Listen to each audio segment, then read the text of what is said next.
Hi everybody, Barbara Manconi Smith here. Today we are talking about stress and how to, if it's even possible, live a stress-free life. So I just came here a little bit, few minutes before just to make sure that there were no technical issues. Anyway, I would love to see you guys to chime in if you come in. Hi Kasha, good to see you.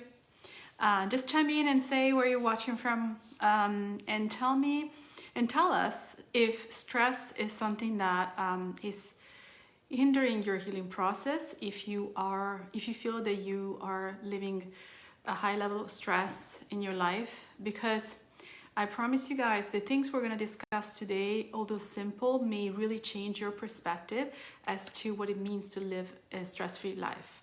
As I see you guys coming in, Karen, Allison, just tell us where you're watching from and tell us why you're watching. Why is stress playing such a big role in your life? And if you have attempted, what are you doing right now to lower your level of stress?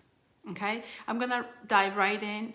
If you guys want to then watch the replay, for those of you who are coming later, I don't want to just spend a lot of time and waste any of your time. So let's dive right in. Why stress? Well, if you guys have watched me before, if you heard me before, you know how, even if you go on my website, thebarbaramanconi-smith.com, you see that I talk about nutritional excellence on and off the plate. So what is this off the plate? Because I'm pretty sure that all of you are familiar with what nutrition on the plate is. It's what we mostly talk about, right? Everybody's talking about what is the right diet for you. What is the right diet for this specific disease, as if they're isolated components of, and each disease requires a specific diet. Nothing further from the truth. But anyway, you guys are familiar with what, nutritional excellence is on the plate. And although some of you may be, paralyzed now for, overwhelming information so that you don't really know what to do. And that could in itself cause you stress, right? There's a whole other part, which is the other 50%, that is the off the plate part. And that's what we're going to talk about today. But not just about, again, reiterating what, emotional toxicity is or what stress is, but we're going to talk today about how can we eliminate stress from our lives, which seems impossible, especially in our modern society. I was just with a client right now, just before starting this, and we were talking about how at the time of our grandparents, the word stress wasn't necessarily used as much. I think it really started with the generation afterwards, so my parents' generations, and then of course our generations, and even our kids right now. Stress is used widely, and if you guys read studies, anxiety, it's a widespread syndrome that is now even recognized as a mental illness. But no matter what, anxiety and stress, and again, I'm not talking about the so-called mental illness like depression and whatnot. I'm talking specifically about a level of stress that is seems that we can't do without. And so whether it's a crowded household, so a lot of you tell me, Barbara, I have a lot of kids and I have a job and I have to manage all of it, and then causes stress, versus, living in a relationship that is toxic for you. So living in a loveless relationship, for instance, living, God forbid, in an abusive relationship, right? Those are all things that cause stress on a physical level, but of course also on a mental and emotional level. So believe it or not, this level of stress is what caused the sicknesses today. Yes, if you do read the stats, what you will see is the three top causes of deaths, especially in the United States, are cardiovascular diseases, cancer, and stroke. Right close to it, there's also suicide and, injury, different kind of injuries, especially coming from the side effect of constant and chronic medication. But let's just look at the first three. So cardiovascular diseases, cancer, and stroke.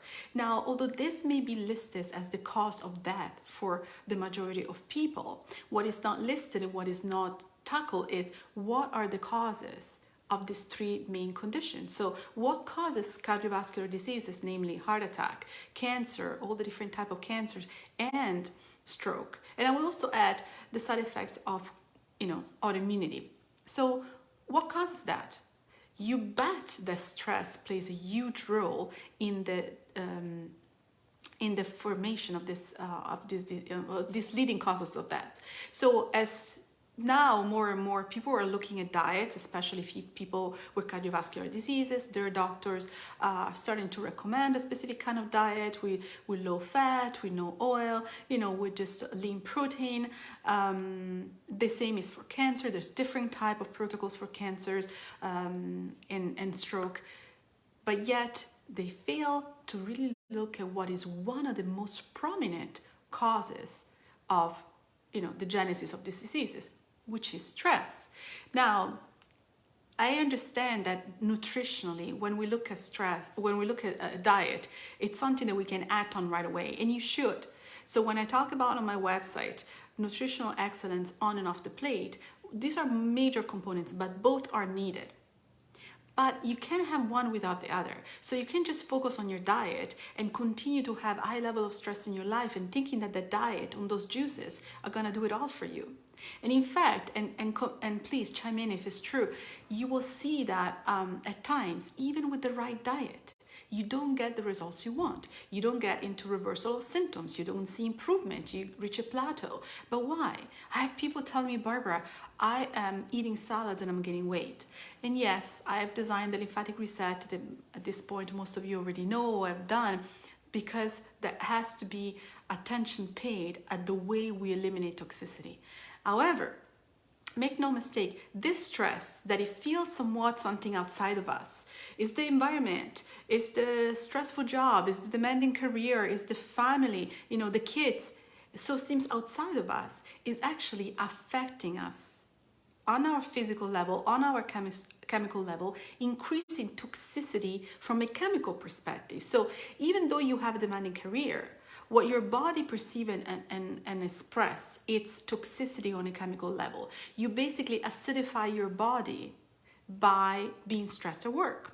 You acidify your body by not sleeping enough because you are doing all the things in the house, and by the time 10 o'clock comes around, this is the time in which you can really spend some time with yourself, right? So a demanding career, a crowded household, loneliness, or going out and date, or all these things are and failing in relationship, all these things are acidifying your body. So stress that we perceive, and we're going to go in depth, and some of you, if you want to chime in into what is stress for you guys and what kind of stress you're living with, all these things that we feel that are outside of us, and in a sense we feel like we can't do anything about because it's outside of us, are 100% contributing to creating a unwanted hostile terrain in our body, and are at the root cause of all these three and many others, of course, but the leading causes of death in the United States and in the developed countries. And in fact, we can talk about it another time about how developing countries don't seem to experience the same level of the diseases. They die more for transmissible diseases like viruses and bacteria, but not as much as cardiovascular diseases or cancer. But why? And they also don't seem to have, despite the living conditions that may be less comfortable, so to speak, the ours, they don't seem to experience our same level of stress. Hence, they don't die of our same diseases, right? So stress is crucial in the developing of our sicknesses. And yet everybody's so concerned about the diet. Now, some of you may say, no, Barbara, I'm doing things. I realize that. So I work out, I meditate, I do the sauna, I do yoga, and these are all wonderful activities. And if you are onto them, this is amazing. I'm not taking this away from you, absolutely not. However, I would like to ask you, what happens between your massage sessions? What happens between your yoga class and the sauna session? That life in between those activities that you dedicate to de-stress, what is that life looking like? What does that life look like? Because stress is not something that we put on hold for that hour in which we do the spinning class, and then what? And then we are not stressed anymore. Stress is the way in which we look at life, and that is where we need to work on. And that's why today I was telling the life is about how do we live a stress-free life. Because again, nothing wrong with doing a good Zumba class or yoga class or Tai Chi or relaxation massage. Nothing wrong with that.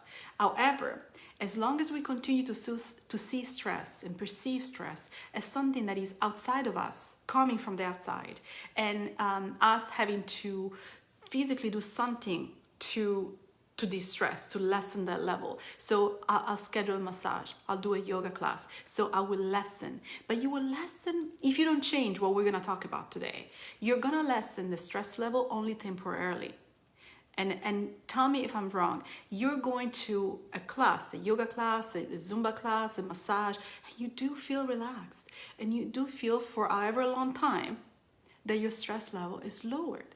And you might even look at your child, nagging or yelling, and with love and compassion, and be able to sustain it until you're not. It's basically until your vase is full again. Because all these activities that you're trying to do to de-stress yourself are only gonna lessen the burden relatively and temporarily. Nothing sticks. So in other words, you can yoga yourself to that, but if you don't understand the genesis of stress and what is the one thing that you can do to really turn this around, there's no yoga, there's no Zumba, there's no massages that can give you lasting results. That's why, despite the fact that you do yoga, you might not still be healed, whatever healing means to you. And that's why, for sure, a diet alone is not going to do it. And that's why a lot of you, and again, I usually talk, you guys are a very advanced audience. I don't have to explain to you why, McDonald's is not a desirable diet, right? So you guys are doing all the right things. You're juicing, you're smoothing, you're having fresh fruit and leafy greens, all of it. And yet you're all still here. And I see you in other places too, where you're chasing the next diet, the next detox. But why? You're eating salads and you're still not well. Why?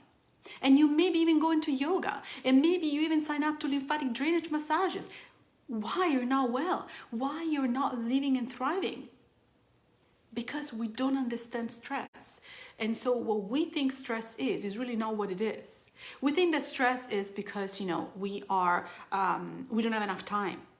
And so we have to do everything, we have to cram everything 24 hours, seemingly, maybe 14 or 15 hours, and make it all fit. And that's stress. And so you think, oh, but that vacation, in that vacation, I'm just gonna relax and just allow myself to do nothing, right? Mentally, you're predisposed to say, in that vacation, that's why a lot of you actually, are telling me that when you go on vacation, you can eat the food that traditionally you can't eat and not have any side effects. So you eat your gluten, you drink your wine, and you seemingly are fine when you're on vacation. So remember, we talked in a previous life about food not being neutral, and all this propaganda against specific categories of food is just foolish, right? So but today, instead, we're talking about stress. We're talking about the element that is the root cause of all those leading causes of death. It is the leading cause, or the main cause, as to why, despite your good nutrition, you're still not healthy. And we're talking about the one thing that you can do to reverse this so that you can finally obtain lasting results. And you guys, I don't have a magic wand, so I'm not going to tell you that you have to go, upside down, put your head down, your feet up, and meditate for 10 minutes. That way, it's going to come to your brain and you're going to get it. We're not going to do anything kumbaya, so to speak. What I'm going to tell you today is that we need to understand, in order to evolve past stress, we need to understand what stress is. And so once we understand it, we know what to do about it. And the problem is that we don't understand stress, okay? Now, stress, in a wider terms of sense, with the uppercase S, is everything that happens to the body. The body is stressed, under stress, not just because, you're frantically driving on a 405 in LA, for 4 hours, and you just, have this sensorial overwhelm and you're late for an appointment. This is not only stress. Stress is everything that happens to your body. When you drink too much, that's stress that happens to your body. So in general, stress, it's, inability to digest, inability to detoxify, that's also stress, okay? But of course, living in a toxic environment, that's stressful, especially chronically, right? Having gone through trauma and not have resolved that trauma, this is also stress. But again, it's not the 1 hour yoga class that you do once a week or twice a week that is going to resolve the problem. So as I said to you guys, ask yourself, what happens? Yeah, Jen is asking, so what is stress, and how can we identify what is our stress? So ask yourself, what happens between the yoga class or the sauna? What happens? Do you feel relaxed, or do you feel that you are I mean, if I can say what is the most common thing that I hear from you guys is this. Every time you come, whether it's a lymphatic reset, a soul circle, or one-on-one meetings, you tell me, I'm on a fight or flight. Now, this is a popular thing. Now you've been informed that there's an adrenal system, adrenal glands, and they are in charge of your response to stimuli from outside, right? So the famous or infamous fight or flight or freeze response. And everybody's so aware of it. And all of you come to me and say, absolutely, I got that. I'm on a fight or flight all the time. Okay? Is that stress? Well, that's a response to stress, right? That's not stress. Being on a fight or flight is not stress.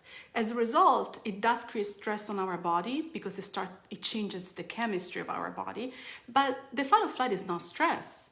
It's how we respond to something that we perceive as stressful. And that is where I'm coming to with the conversation today. Our perception of what is stressful is what we need to revise. What does it mean? I mentioned at the beginning of this call, my grandmother raised 3 daughters. She went through the Second World War in Europe when she was little. Then she got married at 18. She had 3 daughters, never worked a day in her life. They weren't particularly well off in terms of financial availability, but they made ends meet, and they were fine. They raised me with my mama, of course, but they raised me. I spent a lot of time with them. But she always dreamed of being a shoe designer, but she never did. She was, living in Rome, raising 3 daughters, and they lived in, 1,000 square feet home, 5 people and a dog.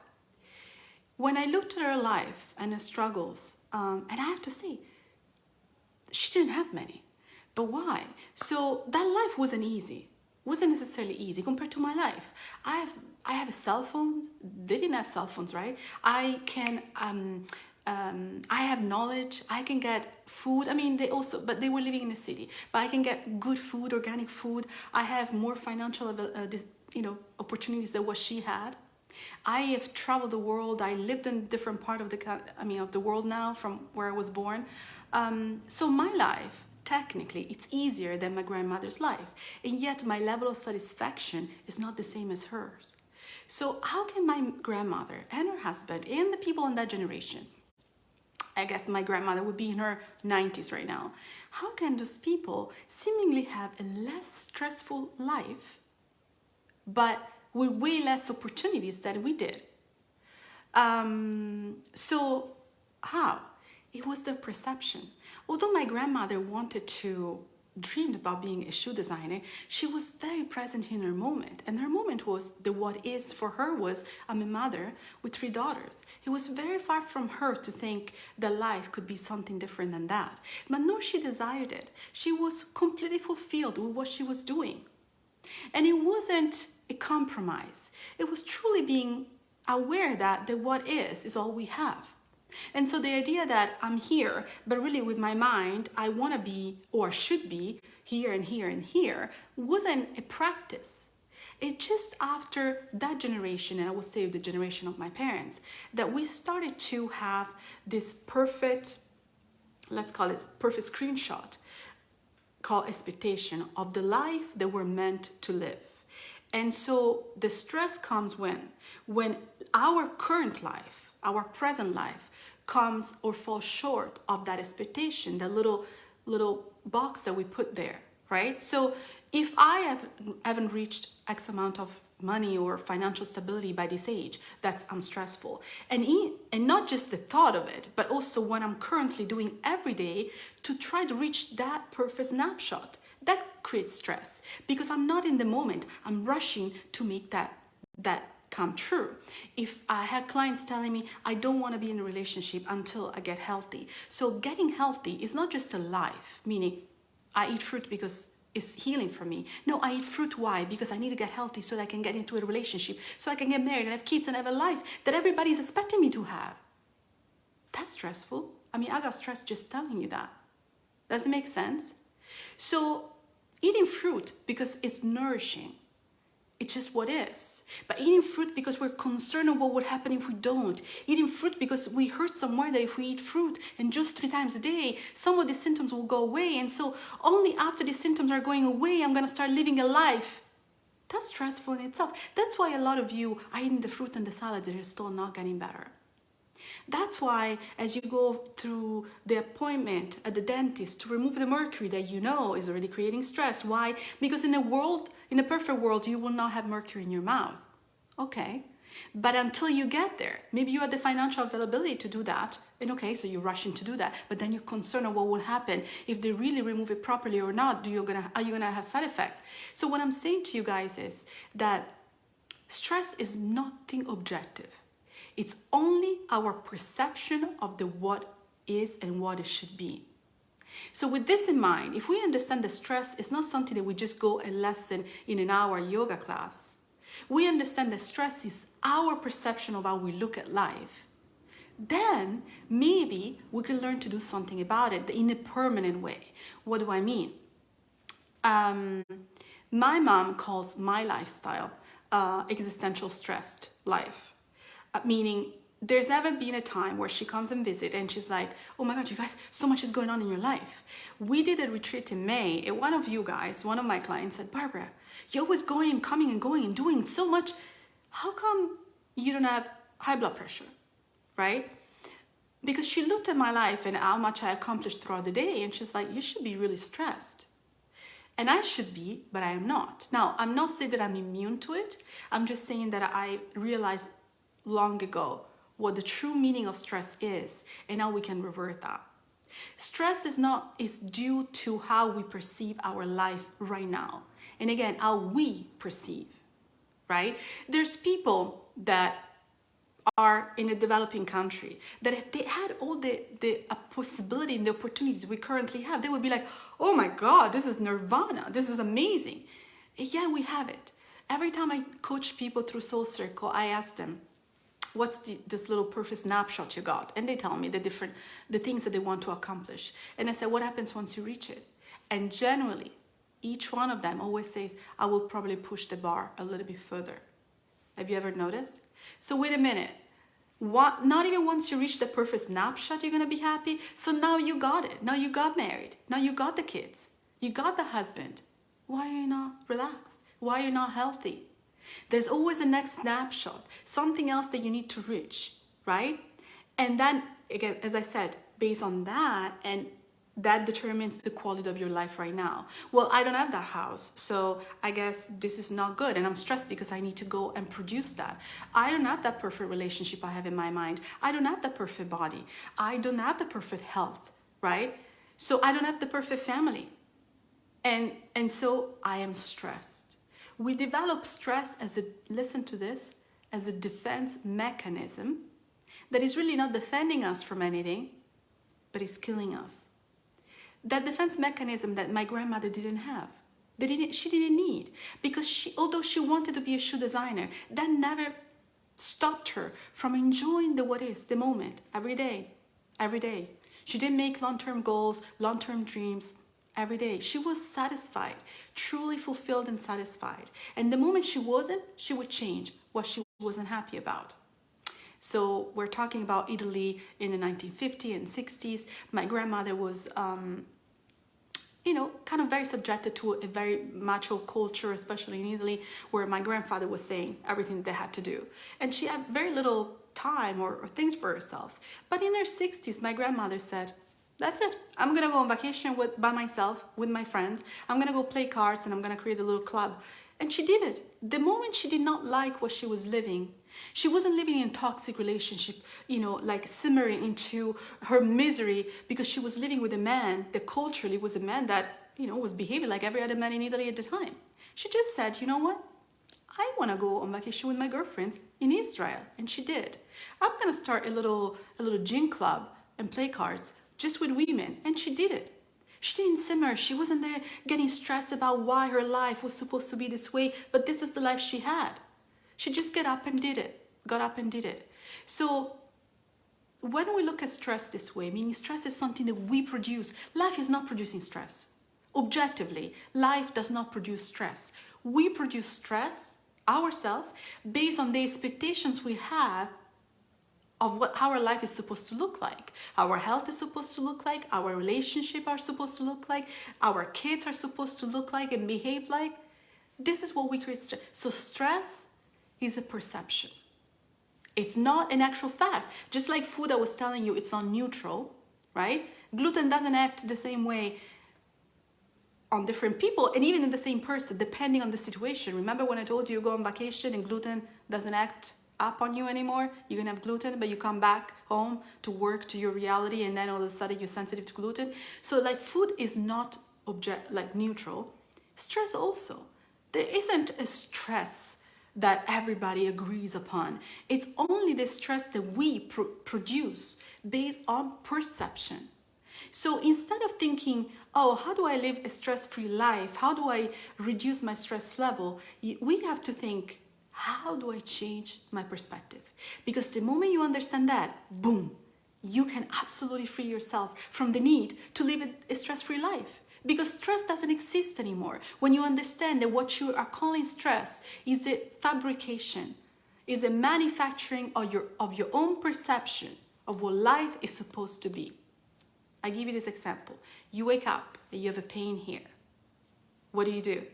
And again, chime in, you guys, and tell me what is it that you feel. You have a pain here. And so your mind starts to spiral. Whether it's a new symptom and you're going to start freaking out about what can that be. Why? Because the perception is that if you have a pain that you never had before, this should be concerning, right? So you start getting stressed about it. You go get blood work and some values are off, you're getting stressed about it. Why? Based on the comparison, the perception to what this blood work should look like. If a symptom that already you had before, you wake up, oh no, I still have that pain. Why? Because the expectation is, well, I'm doing all these right things. I'm eating salad, I'm juicing, I'm doing all that. I shouldn't wake up with the pain again, right? No, it's still there. And so you're stressed about it. Why? Because the perception is, if I do all this, this should be gone. It's the perception. Who told us that we're supposed to live pain-free, always happy, and always obtaining the things that we think we want? I mean, being born gives us two certainty, that we're gonna die, all of us, and that we're gonna go through pain and struggles. That is a certainty. And yet, even though we do know that inherently, what do? We're all afraid of dying and we're all afraid of pain. And so we spend life, believe it or not, try to avoid that. Basically, the insanity concept just right there. Try to avoid the inevitable. We don't understand what that pain, and that's a whole nother conversation, but I've done this before, if you go through my videos on YouTube, that we have a wrong relationship with pain. We have a wrong relationship, very unbalanced relationship with health. And the expectations, again, that's what we're talking about today, about our health. So you're not stressed. You just have wrong expectations. And I should say, you just have expectations. So once you understand that your stress is directly proportional or related to your expectations, then you drop the stress and you start focusing on your expectations. So to live a stress-free life, you need to live an expectation-free life and change perspective. That's how you live a perception-free life, changing perspective. Does it make sense, you guys? So it is possible to live a stress-free life, yes, once you understand what stress is, once you understand where stress is coming from. Once you understand that, you're able to dismantle what we call stress, because this is chronic stress, you guys. Of course, if you get into a car accident or if you see your dog running in the street, of course, you are in a fight or flight mode, and that is stressful to your body. But that is not the stress we're talking about here, you guys, right? The pandemic, everybody was stressed. Everybody drunk themselves death. If the pandemic didn't get it, if the COVID didn't get it, the alcohol abuse probably got them. The overeating and overindulging probably got them. All the consequences of that, right? But the pandemic was an objective situation. We attributed value. The moment we attribute value to an objective experience, that determines whether this becomes a stressful situation or not. So but is us attributing value to that experience. The experience is objective. Pandemic didn't happen for us, to us. Sorry, the pandemic didn't happen to us. It wasn't like, oh my God, I'm paying karmically everything I haven't. No, the pandemic is just an objective experience. What it's important to understand is we, as sovereign entities, each one of us attribute a value to that experience. And how many people are watching now? If we go around asking each one of you, what was your experience during the pandemic? What was the value you attributed to that experience? I promise you that most of us will have 23 different ideas of what that meant. So wait a minute, it's not an objective situation? No, it's not. It exists only in our consciousness. Pandemic is bad for me, and again, bad is just a very generic word. It had a meaning for me, and it creates stress based on that value that I attributed to that experience, and that determined the stress that then I lived in my life. That determined the way I related to my husband that was always home. I mean, not in the case of my husband, but I know a lot of people started to live all day together with, and that created some issues, right? So, but you attributed value to that experience that caused it then caused stress for you. So how do you eliminate stress? Again, it's not by doing yoga. And if anything, yoga helps you to just be more present in the moment and show you what happens when you're not doing yoga, meaning you're not present. So when you're not present, where are you? Well, not in the present, so you are either in the past or projecting in the future. Remember when I told you the beautiful snapshot that you got? Projecting the future, because when you're not doing yoga or you're not meditating or sleeping, sometimes even when you're sleeping actually, you are like there confronting yourself with how long or how far off am I from that perfect snapshot. What again could be health, career, relationship, it doesn't matter. You have this expectation of what your life is supposed to look like, and that in essence is detrimental. Drop that expectation, live your present, and not because you have to live 24 hours in a yoga state, doing yoga, but because you can learn from yoga or meditation what they're giving you, which is the ability to just look at the present and stop living in the past and in the future. Living in the present. If you only live in the present, let's say that you only know today, you don't remember what happened to you in the past, and you're not projecting, freaking out about what can happen to you in the future. You only have this right now. What would be the meaning that you give to the pandemic? What would be the meaning that you give to that relationship? What would be the meaning that you give to your children misbehaving now? Not because you're traumatized of how they misbehave before they go to bed every night. No. You only know today. What would be that meaning? Very different, wouldn't it? So it's safe to say that it's like waking up every day, brand new, clean state. If you live in the present and truly become aware of how much of your past experience you're projecting in the future, letting you miss the present, but two, more like changing the way you interpret your present, then how much more free would you be? Instead of chasing a stress-free life, chase a life that has no expectation. And identify what is this perfect snapshot, because it's so much embedded in your subconscious that even when I do the soul circle and we really sit there and try to analyze this perfect snapshot, people are like, wow, I don't even want these things anymore. But why am I even doing this for? Because it's so embedded, we are on autopilot. So we do the things because we think we need to get there, but because since we're not in the present, we're not even evaluating if there is even a place we want to go. Maybe we wanted to go 10 years ago. Maybe our parents wanted us to go there. But why are we doing these things for? And this is usually what happens when, after a while, you look at yourself in the mirror, you're like, who is this person that is going to this job, that is in this relationship, that is killing herself at the gym or killing herself with detoxes after detoxes? Who is this person? You don't know that person anymore because you're living a life on autopilot that is not your life, based on these expectations of this perfect snapshot that you put before you that is determining how you integrate your daily experiences. So Sandy's asking, how do you live in the present and pursue realistic goals? That is a perfect question. Maybe let's turn this question around, Sandy, if you're watching, is what is stopping you from living in the present and pursuing realistic goals? I'm here and I'm waiting if you want to chime in. So what is stopping you? And I'm pretty sure that Sandy is not the only one. What is stopping you guys from living in the present and pursuing realistic goals. Chime in, you guys, I wait, and so we can kind of dissect this together. Also pursuing realistic goals, does this imply that the goals you're pursuing are not realistic? And the word in itself, realistic, meaning real, reality, real goals. So are these goals put out there not real? Are they not yours? Why are you even going after them? And again, what is stopping you from being present? I would love for you guys to chime in and tell us what you feel. In the work we do with Soul Circle,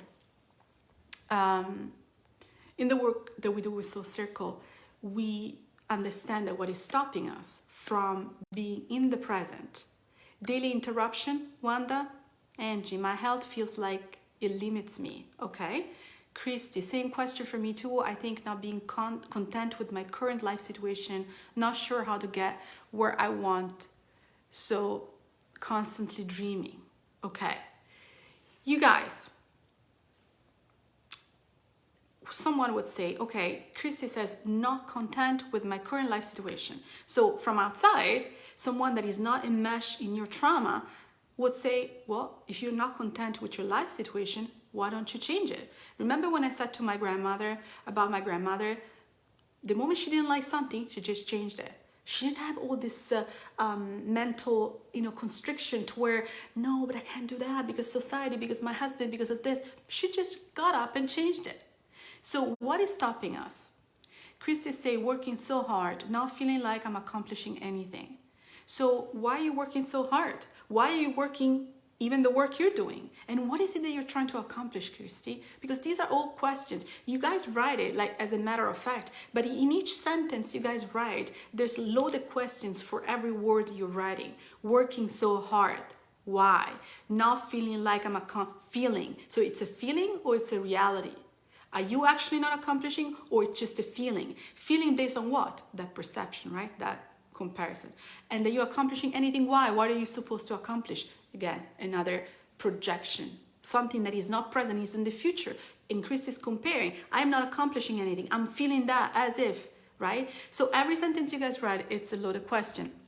Sandy, when I'm working, I feel some pressure to get work done. I'm not relaxed. Why do you think it's that, Sandy? Why do you feel pressure to get work done? Well, first of all, when I'm working, I feel pressure to get, when you work, you want to get work done, right? But now why? Again, it's a feeling. You use the word feel just like Christy used. Why the feeling of not getting things done? Why are you not relaxed? If you chose, and again, this we can go deeper and deeper into this, but if you chose to do that job, you have to ask yourself, why did I choose to do this job? Do I felt, and that's another question. Then let's say you chose this job, you are this job. Of course you want to get the job done, right? So why are you stressed about it? This comes with the job. Of course you need to get the job done, otherwise, but why? Is that a performance issue? So it's not the job, it's the performance. Right, Christy? Sorry, Sandy. We get to a place in which it's not the job per se, because it's easy to say, oh my God, my job is stressing me. Is the job stressing you, or is the expectations that you put for yourself as to what the job and goal needs to look like? Well, I'm at the job. The job is not stressing you. It's just your perception. What you think you're supposed to do, you're expected to do, what you put on yourself, and we need to understand where all this comes from. Because this is, I promise, is not the job. So, and you're like, okay, I have a mean boss. Leave it, get another job. Every job you're gonna find a mean boss? No, but I'm pretty sure that every job will stress you. But why? Again, it's not the job. The job is just an objective experience like the pandemic. The value you attributed to that experience is what's stressing you. Remember? So the stress really is a perception. Okay, Christy. Working so hard, not able to purchase a house. Perfect idea, right? Let's go through what Christy's saying. Not able to purchase a house, and maybe most of you are relating to what Christy's saying, right? So perfect snapshot, house, check. Not content with situation, not sure how to change them. Now, not content with situation, not sure how to change, that's vague, but I'm saying most likely we can put all the things that Christy was saying, and you guys are writing, in that perfect snapshot where you can check house, wedding, marriage, or relationship, financial stability, whatever it is, and even getting over symptoms, whatever that is for your health. Perfect snapshot, how the life should look like. And if it doesn't, then I'm stressed. Then, like Sandy said, I'm not relaxed. So you see where the stress is coming from? Are you starting to see that? There's no objective stress out there coming to get you. You are creating that stress based on a perception. Stress, it's not real. We create it. And by real, I mean it's not out there, objectively there. We create it. So this amazing, because if it's true that we created it, then we can undo it at any point. Now, I asked a question before, I think to Sandy, where do you think this is coming from? Let's see. I'm doing fine with, let me see. Amber is saying, sorry, typo, all is well in life, but not where I thought I hoped to be. Having a family, you're covering this as well. Exactly, Amber, where I thought I would be. So stress in Amber's case, like most of us cases, is coming from this idea of the life we thought we were supposed to have by now, by this age. However, because of our peers, because of the expectation of our parents, it doesn't matter, but it's not real, because that expectations that you have of the life you're supposed to have by now, it's only existing in your head. It's nowhere else. So again, this expectation that doesn't even exist, because remember, it's in the future. You put it in the future. Perfect snapshot placed there in the future. And you integrate the life you have today based on a comparison to that perfect snapshot. That hasn't even happened. It's in the future. So by default does not exist. And yet it affects so much. Something that doesn't exist is able to affect something in your present, right? But who created that snapshot to begin with? You. And who is stressing? The life that you're not having? You are creating the stress. Again, stress doesn't exist, you guys. It's a perception. So, Christy, I'm doing fine with my job, just don't like enough to accomplish my goals, but I'm able to work from home. Yeah, before the pandemic, weren't we all like, man, I wish I could work from home and just be in my pajama, do my thing. During the pandemic, man, I need to get out of this house.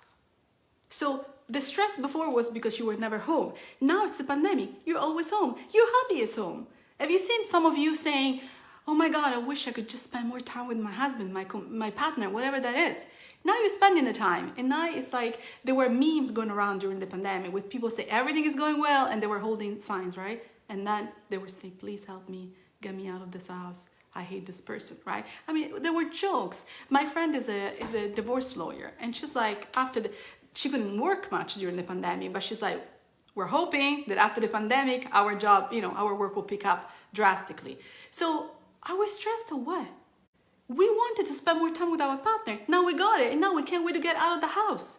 Do you understand that stress is not real? It's a perception, it's an interpretation of what we think life should be. Oh, it'd be nice to spend more time with my hubby.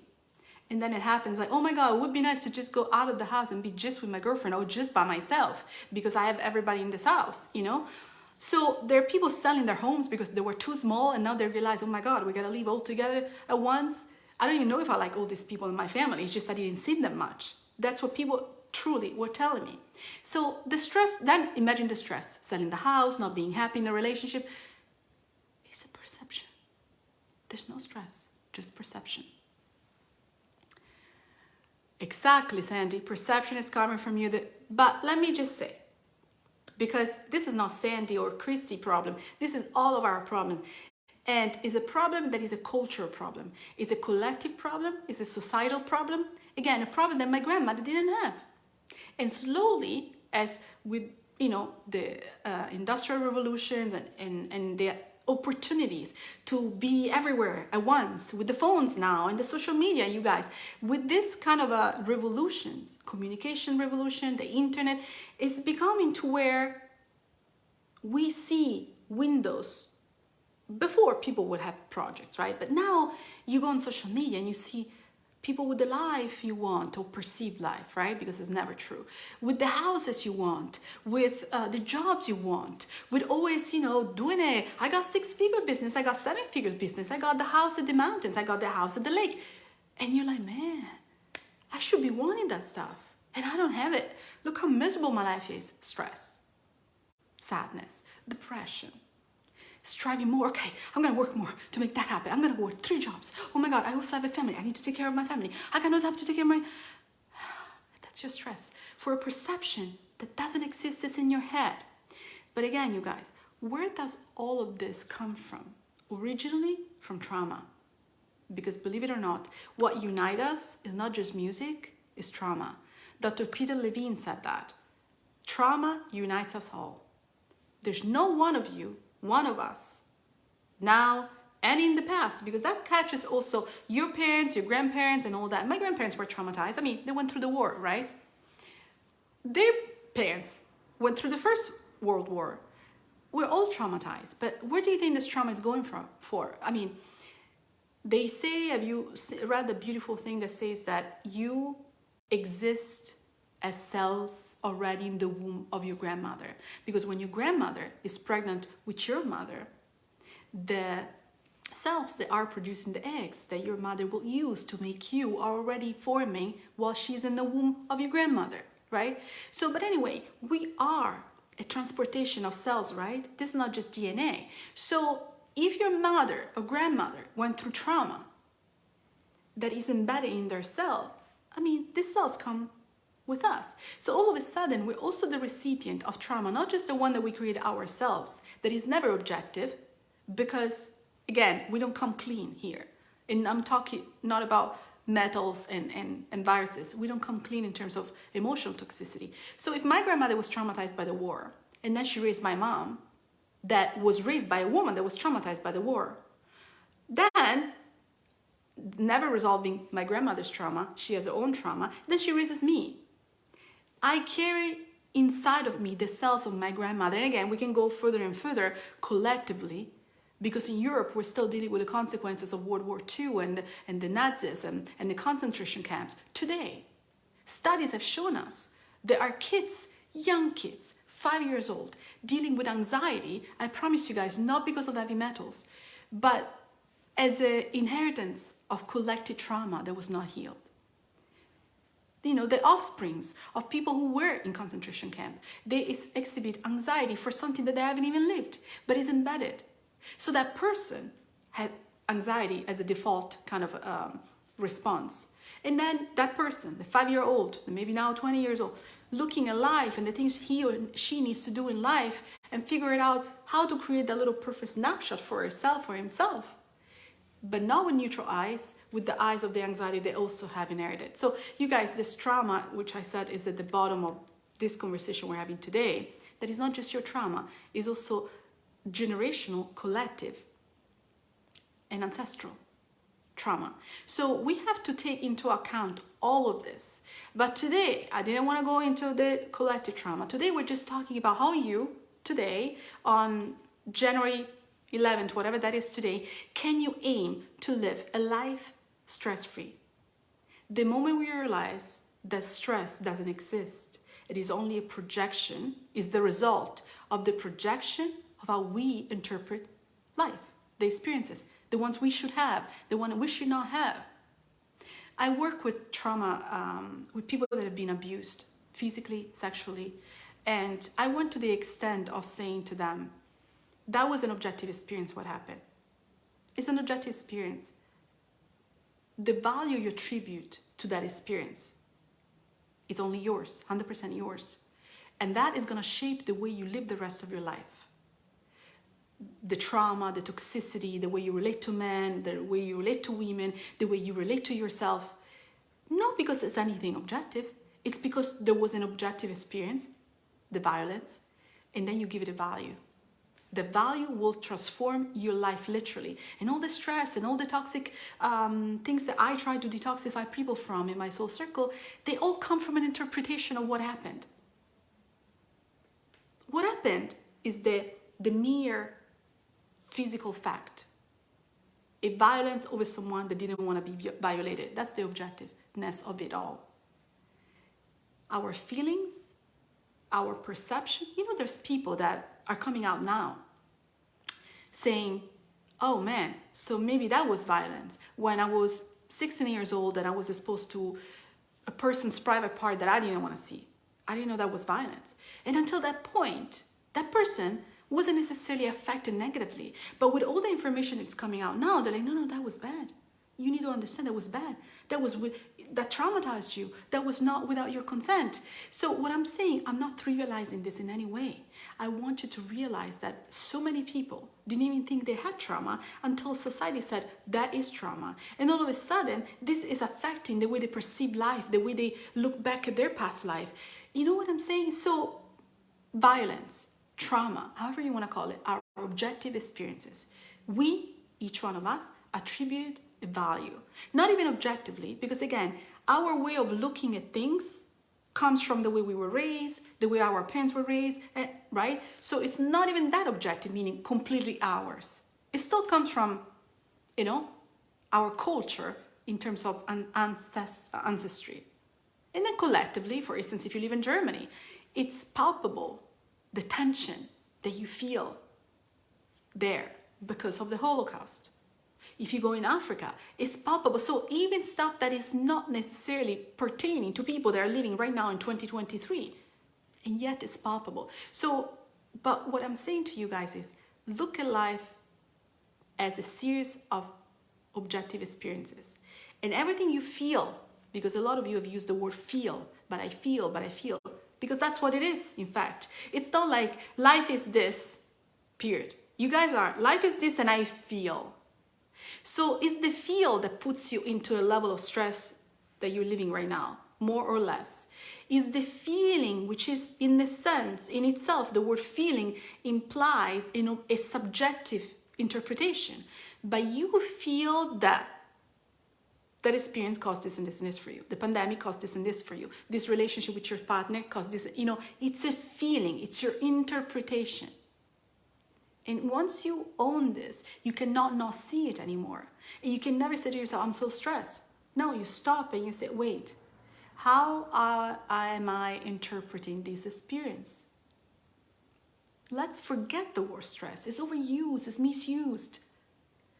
Remove the word stress. It's all about how am I interpreting the experience? What kind of value I'm giving to this experience? Once you realize that, you become present because you're, okay, what is this value? And then you say, okay, where's this value coming from? Why am I interpreting it like this? Perfect snapshot.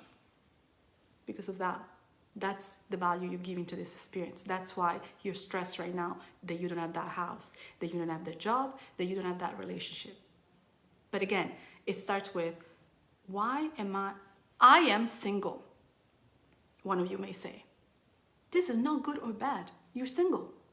Now, there's, let's say, lady number one that says, oh my God, I feel so bad because I'm single. And instead I wanted to have a life with a man or a woman in my life, a partner, kids, and I don't have it. I'm so stressed and I'm so, right? Other person is, I'm single. I love it. This is great. I never see myself having kids. This is amazing. It's the same experience, objective experience. These women are single. But based on their interpretation of that experience, one is super stressed, one is super elated. So is being single bad or wrong? Bad or not? So the stress that the person who's single is experiencing is not an objective stress. It's an interpretation. Does it make sense, you guys? I hope I'm not going too deep in a sense or going too out there that you are losing me in a sense, that I'm losing you. But I'm saying this because I want to free you from this idea. And you don't see these things happening out there because, guys, it's easier. And people make more money when they come out there and say, oh, you're so stressed. Oh my God, you're so stressed. Let me help you. And they want to keep you in a state of stress. Let me help you, but in the meantime, they continue to tell you that you're supposed to live a certain way. You're supposed to feel a certain way. You're supposed to be healthy a certain way. And so they don't empower you. They never give you the solution. The solution is, well, follow me. And as long as you follow me and you take all my supplements and all my programs, then you're going to be fine. But hey, God forbid, you get off the program, you get off the supplements, then I told you so. But I instead want to come here and empower you. You watch this video, you do your meditation on it, whatever you got out of it, and that's it. You don't have to pay me a cent ever if you don't want to. Does it make sense? I want to empower people because I'm truly more concerned of the disruption that I see out there because A, wrong messaging, and two, because we are all a traumatized society. And if it's true what I just said, that we inherited all the traumas unresolved from our parents and grandparents and whatnot, of course we're more sick because we're more traumatized than our parents. Why? Because now we're carrying their trauma and ours on top of grandma and grandpa and great-great-grandma, right? So our parents less traumatized. Our grandparents less traumatized. So we are, the more we get along, we go down the three, right? The more trauma we find because we keep compiling it. You know, it's piling up, it's piling up. So I want you to realize that it's time for us to free ourselves. Let's drop these big words, these scapegoats. Oh, I'm stressed. It's a stressful life. And let's take ownership of how we interpret our life, our objective experiences. The moment you say, I don't want to be stressed anymore, because remember the conversation that I tied back to the very beginning, right? Which is cardiovascular disease, stroke, and cancer, leading causes of that. Where's that coming from? The salads you didn't eat? Or the multiple salads you keep eating and nothing is changing? No, it's given by how you live your life.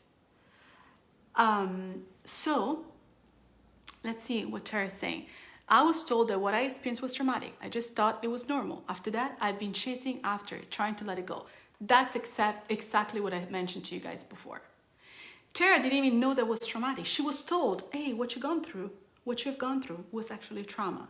And then she's like, oh, wait, I didn't know that. Awareness. But it's mediated. It's not an objective awareness. Who told her that was traumatic? Who is this authority that says, this is bad? This is right.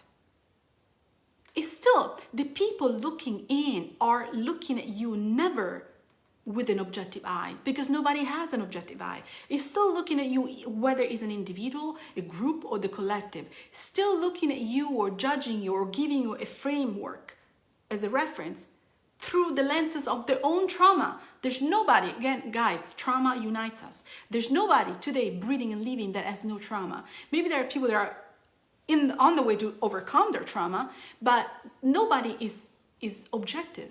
So when they say this is bad, it's bad based on what? You know, conversation, left wing, right wing, abortion, no abortion. I mean, all mediated through the eyes of their own beliefs that come from their own trauma, their own perfect snapshot that they put out there. Does it make sense? So, you guys, the moment you decide, you know what? I don't want to live a stressful life. You like, you know what? Let's start with saying there's no stress. So the idea of a stress-free life is bogus because there's no stress. So what can we say based on the conversation we've had today? Well, I want to live a life that is more authentic and less mediated by perception. Maybe that's what we can say, right? We have to get in the moment, you guys. And the moment, how someone asked, how can I get more, how can I get more on an authentic life? How can I get more in the present? Well, you can use technique, the breathing, the trauma work, the brain retraining. You can use technique, of course, with the goal and the will to come and be more present, because only in the present, you guys, life unfolds. There's no, and with that, health. So you can't heal in the future. You can't heal in the past. You can only heal in your present. But I challenge you to ask yourself, how many times are you really projecting in the future? How much of what you're doing right now, even watching this show, this live for, you're doing it because you are projecting in the future. You think this could help you in the future. This could, rather than just listening to what I'm saying in the present. You're already projecting in the future, how this can help you for the future to reach that specific goal, the specific, health goal, lifestyle goal, whatever that is. Let's drop the perfect, it's a trap, that perfect snapshot. Let's drop it. Let's be present. And let's try to wake up every day saying, there's no yesterday, there's no tomorrow. This is a full blank state today. January 11th is a brand new day. And how would you live? if today didn't have the memory of yesterday and now the worry of the future? How would you live today? And that's it. And if you're not living that way, then ask yourself why and catch yourself. Maybe at times you will catch yourself afterwards. Then maybe sometimes you start catching yourself in the making of giving a value to something. You're like, oh, wait a minute. And then all of a sudden you start catching yourself before you're like, no, I know why I'm doing that. No, I'm not going to do that. You guys, this is the power we have. The power to change our perception. The power to drop this beautiful, however perfect, snapshot that we put there. Again, not necessarily objectively, because we have a whole society around us that contributes, for us to form that. But yet, realizing that we have it. And what you're living today, it's the distance between where you are right now, your interpretation of the distance between where you are right now and where this is. And it's generally, and many people have told me, even once you reach this, you're going to move it a little further so that you still have something to look forward that is not in the present. Okay? Okay, guys, I hope that gave you some insight for you guys to work on. Of course, if you need support, I'm here, barbaramancunismith.com. Check out the Soul Circle. I'm really putting a lot of effort in this group, and I'm trying to grow it to something that can be accessed maybe through an app and other things. So anyway, I'm here for you guys. Thank you so much for watching.